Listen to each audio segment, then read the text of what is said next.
Assalamualaikum dan selamat sejahtera kepada Puan Nurul Amalia binti Roslan, pensyarah subjek MPU 21032, penghayatan etikah dan peradaban. Ini merupakan ahli kumpulan 4, iaitu Nur Nasyadaini binti Syahrizam, Syasha Maria binti Mat Amri, Nur Faiza Husna binti Muhammad Jaiz dan Lok Chun Hong.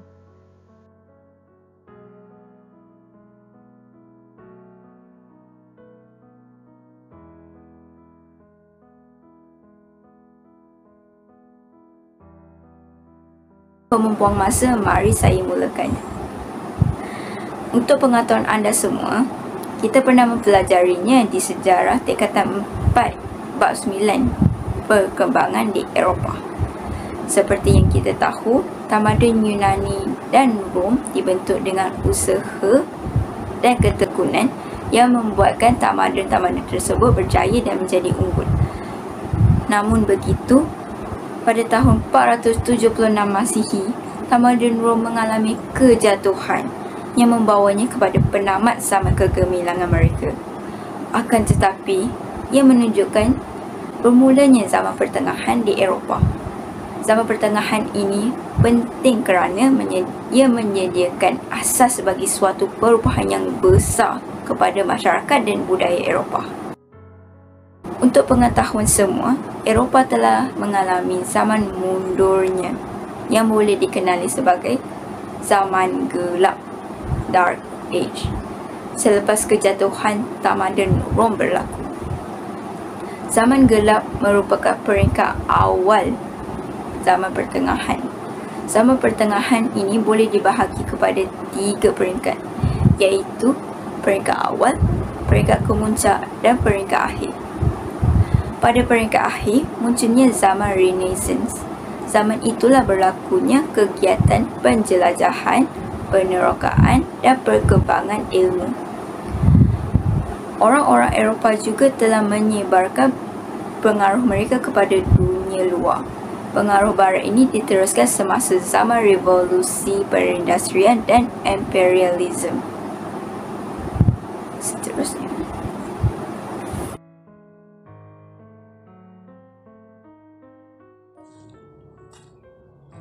Assalamualaikum. Nama saya Nur Faiza Husna. Saya akan membincangkan tentang zaman gelap di Eropah dan ciri-cirinya. Keadaan zaman gelap di Eropah, zaman yang di mana melakukan kemerosotan dalam bidang ilmu pengetahuan, perdagangan dan kehidupan pembandaran.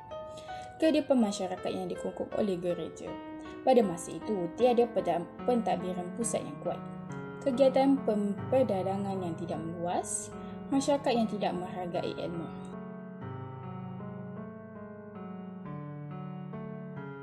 Seterusnya, ciri-ciri zaman gelap di Eropah. Ciri-ciri ini berdasarkan 3 bahagian, iaitu sosial, politik dan ekonomi. Ciri yang mempengaruhi sosial adalah kemerosotan dalam pelbagai aspek. Eropah mengalami kemerosotan dalam bidang ilmu pengetahuan, perdagangan dan pembandaran. Eropah juga menjadikan ilmu Islam sebagai panduan. Selain itu, ketiadaan pentadbiran pusat. Kuasa pusat yang mentadbir wilayah-wilayah telah musnah dengan kejatuhan Empire Rom. Peranan gereja Katolik yang sangat berkuasa dan memiliki hartanah yang banyak. Institusi ini terlalu memberi perhatian kepada kegiatan amalan agama dan pembelajaran ilmu akhirat sahaja. Gereja juga dianggap telah mengokong kehidupan masyarakat di Eropah.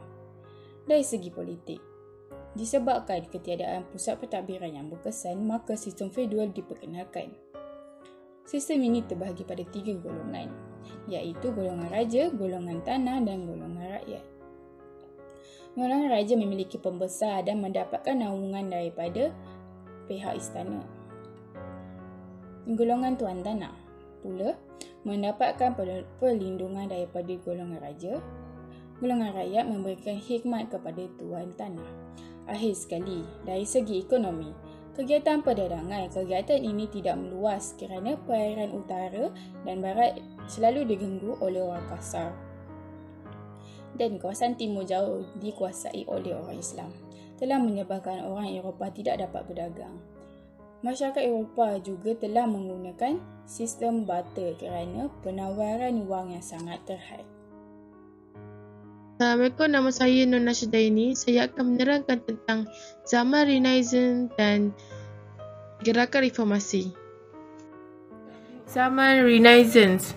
Renaissance ialah perkataan yang berasal dari Itali iaitu Renascimento yang bermaksud kelahiran semula. Ia merujuk sebagai satu zaman pemulihan yang berlaku di Eropah antara kurun ke-14 sehingga kurun ke-16.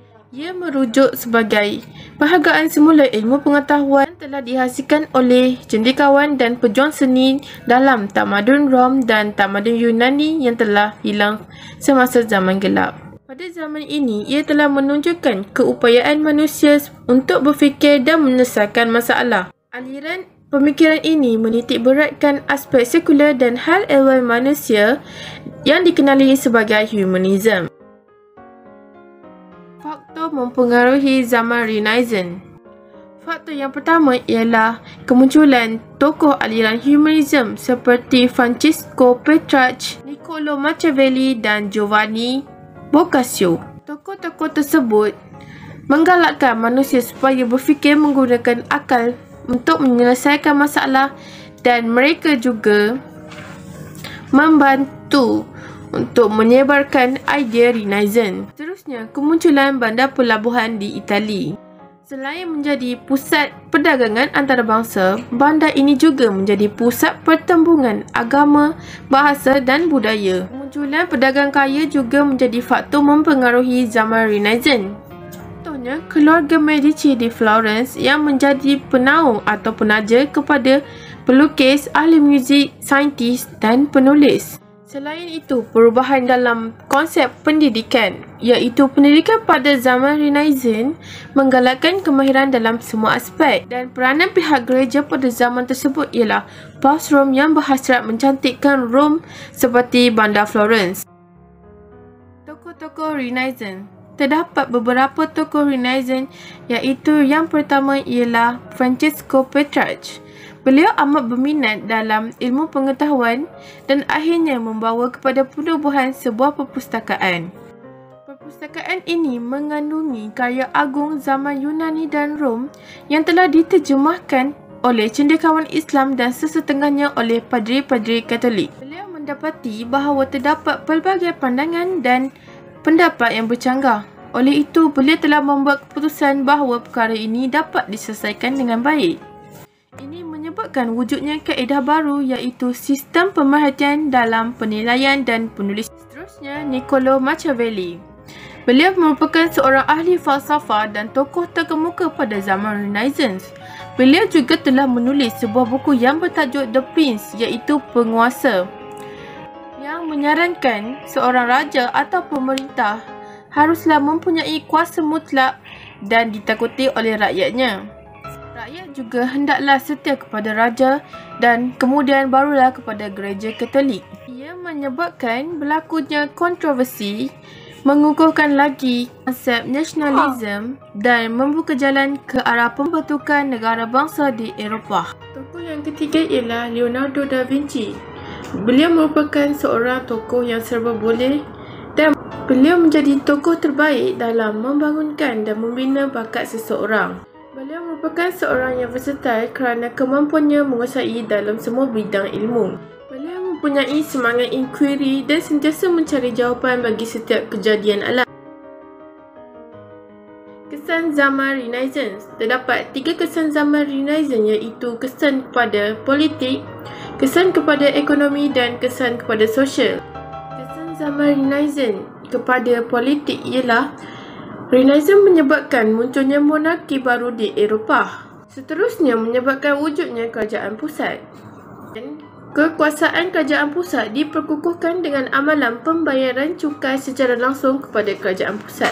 Kesan kepada ekonomi pula ialah kegiatan ekonomi sara diri semakin berkurang kerana sistem perdagangan semakin berkembang. Renaissance menyebabkan berlakunya kegiatan penjelajahan dan penerokaan. Kegiatan ini seiring dengan kemajuan matematik, geografi, kartografi dan astronomi. Sekali iaitu kesan terhadap sosial.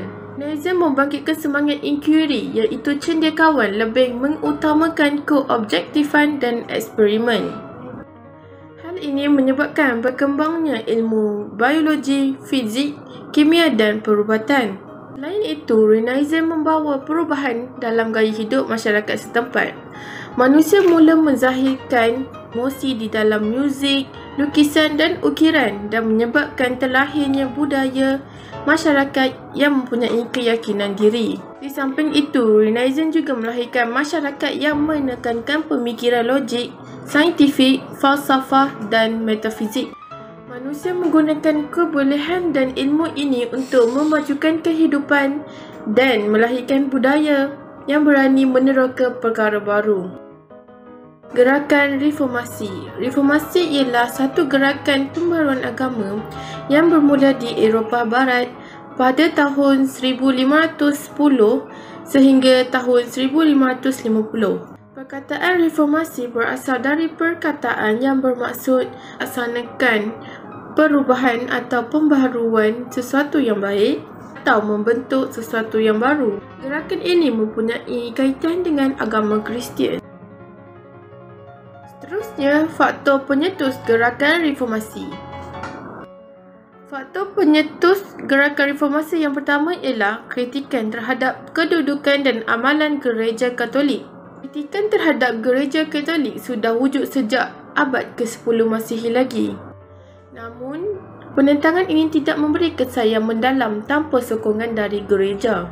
Pihak gereja untuk menjadikan Rom sebagai pusat kekuasaan di bahagian tengah Itali menyebabkan wujudnya banyak kepincangan, rasuah dan penyelewengan. Ini menyebabkan timbulnya kritikan dan penentangan ramai ahli masyarakat. Masyarakat mula mempersoalkan kedudukan dan amalan Gereja Katolik yang sudah tidak selari dengan apa yang dianjurkan di dalam Bible. Pada tahun 1517, Martin Luther, seorang profesor ilmu teologi di sebuah universiti berhampiran Wittenberg di Jerman, telah menentang amalan indulgence. Menurut Luther, manusia seharusnya bergantung kepada kekuatan rohani. Pendirian ini telah mencabar kedudukan dan institusi paderi. Pendirian dan ajaran Luther ini telah menyebabkan wujudnya penyebaran baru iaitu penyebaran mazhab Protestan. Protestan yang berasal dari perkataan Protesting bermaksud membantah. Hal ini menyebabkan penyebaran mazhab Protestan semakin meluas dari semasa ke Akhir sekali, kesan zaman reformasi. Kesan zaman reformasi dari segi agama ialah negara Eropah berpecah belah dan berperang mengikut mazhab masing-masing. Oleh sebab itu, berlakunya peperangan. Walau bagaimanapun, kesan panjang peristiwa ini menyebabkan timbulnya sikap toleransi antara pelbagai penganut mazhab, iaitu dari segi mempergiatkan pendidikan dan menyebarkan fahaman mereka. Dari segi politik pula, kuasa gereja mulai dicabar oleh golongan monarki baru yang ingin membebaskan diri dari kekuasaan atau pemerintahan Paus di Rom. Semasa pemerintahan Raja Henry VIII, rajanya telah menjadi ketua dengan mengisytiharkan dirinya sebagai ketua baru di Gereja Protestan Anglican. Beliau juga telah memutuskan hubungan England dengan Gereja Roman Katolik kerana ingin berkahwin dengan Anne Boleyn. Dan akhir sekali menyebabkan kuasa gereja terhadap kerajaan semakin berkurangan. Salam sejahtera, nama saya Lok Jun Hong. Saya akan membentangkan revolusi pertanian dan perindustrian. Pertama, pengenalan revolusi pertanian adalah pemekaran penting untuk tujuan pengelolaan secara besar-besaran kerana pertambahan. Selain itu, tuan tanah ingin menjalankan pertanian besaran termasuk menggunakan tanah awam. Seterusnya, harga gandum yang meningkat menarik ke ladang. Selain itu, pengenalan akta pemekaran menyediakan sangat luas untuk membuka ladang.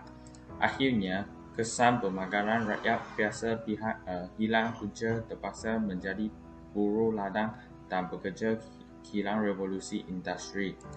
Kaedah dan ciptaan ketika revolusi pertanian dalam kaedah mempunyai penanaman pengilir, Pelatang menanam berbeza mengikut musim sepanjang tahun agar tanah dan tanaman sentiasa subur. Tanaman menggunakan nutrien tanah, tidak ada tanah yang dibiarkan kosong.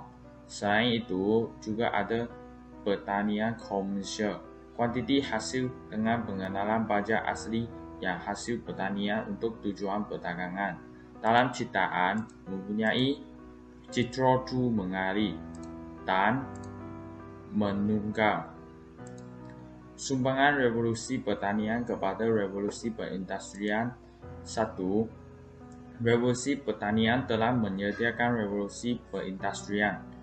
2. Makanan pula mencukupi untuk permintaan pekerja kilang. 3.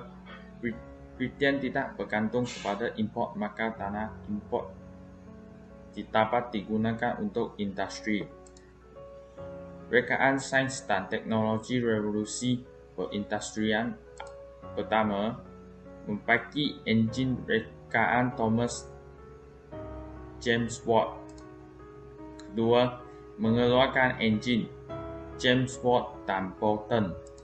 3. Mencipta alat peminta penang berkuasa Watt, R. Arkwright. 4. Mencipta mesin peminta penang, J. Hagersworth. Dan 5. Protap sebelum revolusi perindustrian secara menggunakan tenaga manusia, kemudian protap revolusi industri kerana adanya rekaan sains. Sekian, terima kasih.